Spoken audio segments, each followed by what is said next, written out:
You're welcome to a fresh edition of your program Towards a Greater Nigeria. And I still remain your anchor Omotayo Omotosho. You'll be wondering what is the theme of Omotayo's focus this time around. The theme I coined, facing the stark realities of today. Facing the stark realities of today.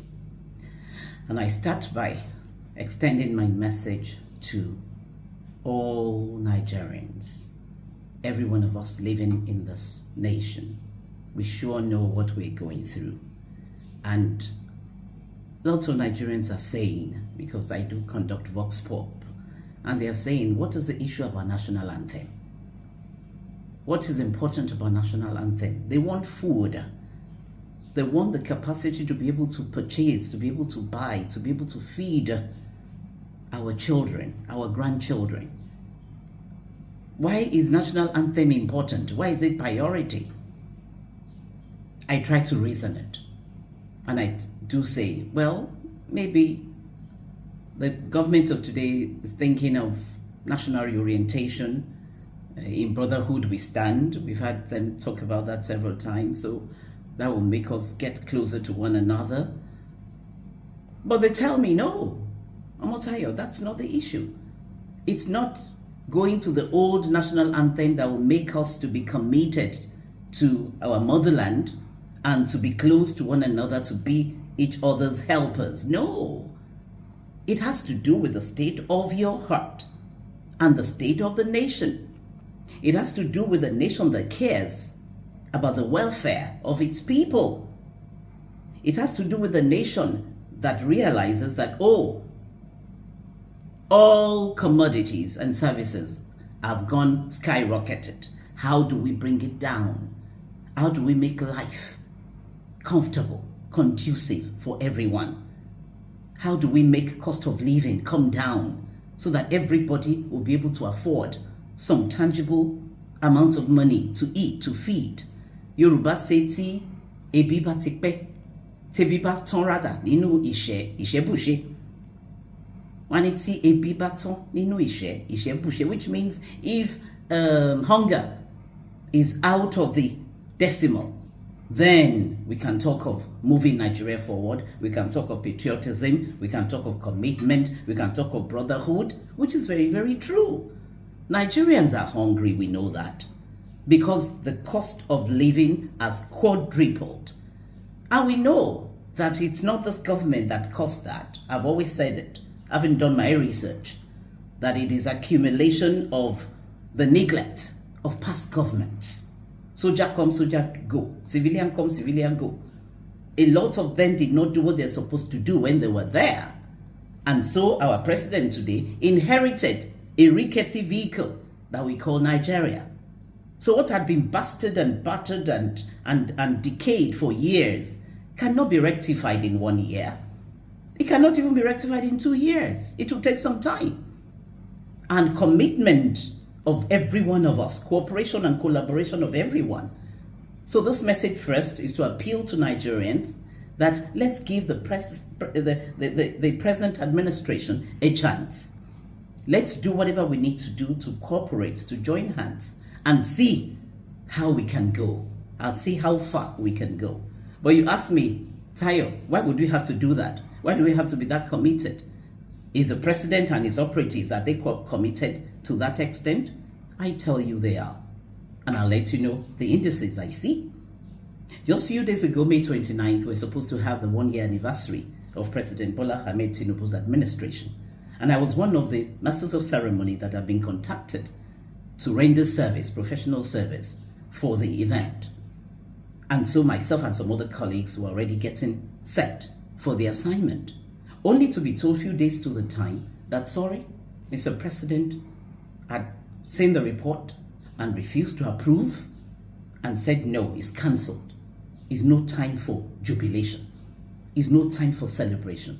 Nigerians are hungry. High cost of living. People cannot go to the market and buy things and come back home and eat well. That is worrisome. That is important to him. That is what himself and his operatives will be looking at. And that's what they've started looking at. And so why are they coming with Celebration of 1 year? What am I celebrating? That's what we were told from the office of the Secretary to the Government of the Federation. That Mr. President said, no, we're going to cancel this. And I doff my heart for him. Because though I was slated to perform and render service, in my heart of hearts, I kept on wondering, how would we convince Nigerians that it's worth the while for us to celebrate 1 year of the anniversary when our children are saying they cannot eat? When you go to the market and they sell a bucket, the small bucket, they call it paint's bucket of tomatoes for 15,000 naira, of pepper, that's the green pepper, the big ones, for 18,000 naira, onions, 20,000 naira. Where do we go from here? How many people can afford that?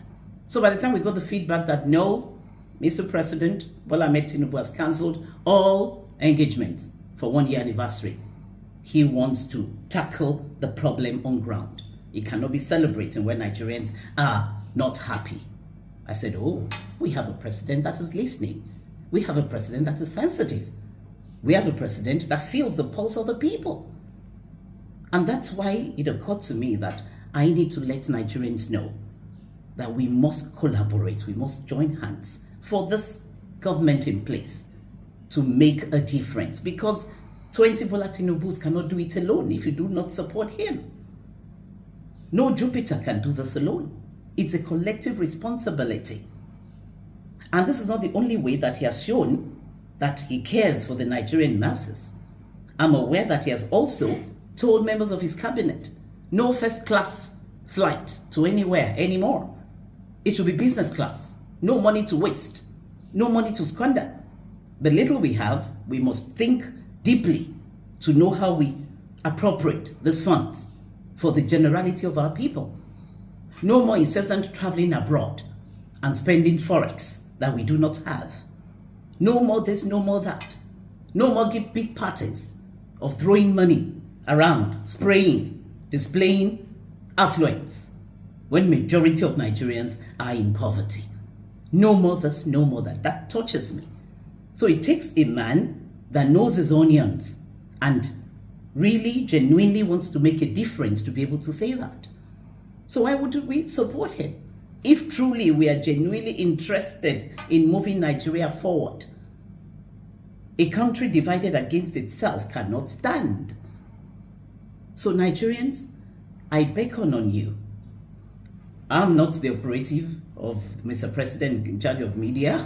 I'm not a special advisor, but I'm a Nigerian that truly wants this nation to thrive and to soar. And having been in journalism for almost 40 years, I know that we cannot achieve progress if we don't have the collective support of everyone and commitment of everyone. And so, Mr. President, Nigerians are saying, yes, they are ready to support you, but national anthem is not the issue now, is not priority, whether the old or the new. We are okay with the ones we've been doing for years. We don't have to go back to the old one. So we'll start memorizing and learning when a lot of Nigerians are hungry in their tummy. You mean well for them. So they're telling me to let you know, Mr. President, that is not priority at all. What is priority is how to get food to the table of Nigerians. Food to the table of Nigerians, commodities to be available in the market, for prices to come down. You are the president, you can give the executive fiat for prices to come down. 1 tuber of yam, Mr. President, sells for 6,000 naira. 6,000 naira, 1 tuber. A family may not be able to feed on 1 tuber, especially when you have a family of 8 or 10. 6,000 naira, and they won't eat yam alone. They have to get something to eat with it. What of rice? What of gari that used to be the grain for the poor? Even the rich also cry now. The rich cannot buy the gari. They are complaining, not to talk of the poor. So Nigerians are ready to support your administration, but because we know that you have listening ears, I want you to also listen to Nigerians. They say national anthem is not priority, because that will got money again. They will start printing memorabilia and all print works to change it. Monies that we should actually divert to providing meals on the table of people, especially the indigent amidst us. Please, Mr. President, let's look at the yearnings of Nigerians. Let's do what are priorities, the things that Nigerians call priorities to them, not what some other people are saying. And on a last note, we realize the goodness of God on this land, because we know that if God did not destine you to be there, no matter Emiloko that we sing here and there, you won't get there. So we believe that the constituted authority that we have in Nigeria today has actually been constituted by God himself. But what is more important now is to ensure that you also use the necessary media paraphernalia to let Nigerians know what you are doing. Your honorable minister is a very dynamic gentleman. My colleague at NTA, Dembo Mohammed, is an articulate one that knows his onions. But a lot of people still do not know what you're doing. And I cannot be the mouthpiece. So Nigerians are asking me, Omotayo Omotosho, how come we have not had Mr. President on Towards a Greater Nigeria?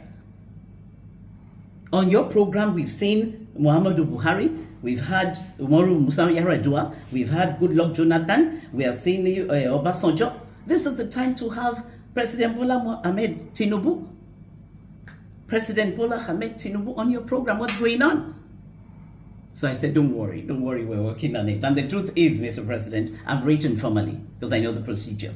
I've written formally, and I've given it to the Chief of Staff, a very dynamic and efficient gentleman you have there. And he minuted on it immediately, sent it to his SSA admin, who has now sent it to your media operatives. So I know very soon they will call me so that we can arrange how we can give you this platform to be able to communicate with Nigerians. Nigerians are eager to hear from you. And so the more you educate, you inform, and you enlighten Nigerians on the policies of your administration by hearing from you, not just your ministers. Ministers have spoken to us. Yes, that's a good step in the right direction. But Towards a Greater Nigeria is for the chief executive of the nation. It's for Mr. President himself. And having done those of your predecessors, it's time for us to host you. And Nigerians are more than anxious to hear you talk to them. God bless Federal Republic of Nigeria. Thank you.